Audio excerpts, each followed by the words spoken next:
दहिसर इथं केतकी पाड्यात 50 ते 60 वर्षांपूर्वीच्या झोपडपट्टीमधील नागरिकांना वन विभागानं नोटीस बजावली आहे। त्या विरोधात माजी खासदार गोपाळ शेट्टी यांनी केतकी पाड्यात येऊन नागरिकांशी संवाद साधला आहे।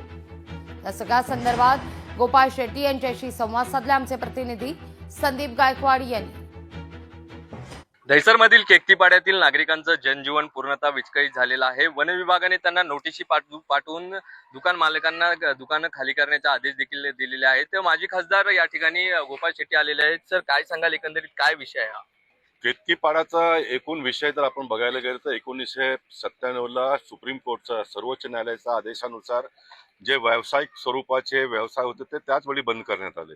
केतकीपाड्यामध्ये विस्थापित सर्व लोकांना पर्याय जागा देऊन त्यांना स्थलांतरित करण्याचा आदेश सुप्रीम कोर्टने दिला होता।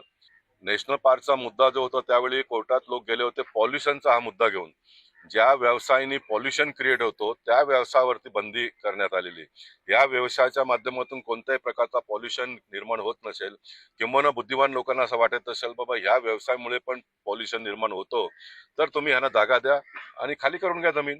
त्यासाठी कोणाचीच नाहीये, लोकही तयार आहेत, लोकांनी पैसे दिले आहेत। ऑन द कॉन्ट्ररी 27 वर्ष आज ऑर्डर येऊन झालेला आहे।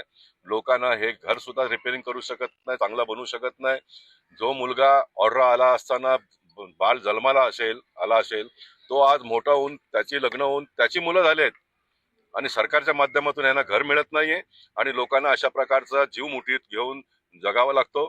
मी एक माझी खासदार म्हणून नगरसेवक पासून तर खासदार पर्यंत माझा काम करण्याची मला संधी दिली आहे। मी अजिबात केतकीपाड्यातल्या लोकांवरती अन्याय होणं देणार नाही। जे पात्र आहेत, ज्यांनी 4-7 हजार रुपये भरले नसतील, जे जुने आहेत त्या लोकांनाही घरं मिळून देऊ आम्ही। तर माजी खासदार या ठिकाणी आक्रमक होऊन या जनतेच्या पाठीशी खंबीरपणे उभा असल्याचा विश्वास देखील त्यांनी व्यक्त केलेला आहे। संदीप गायकवाड, लोकशाही मराठी।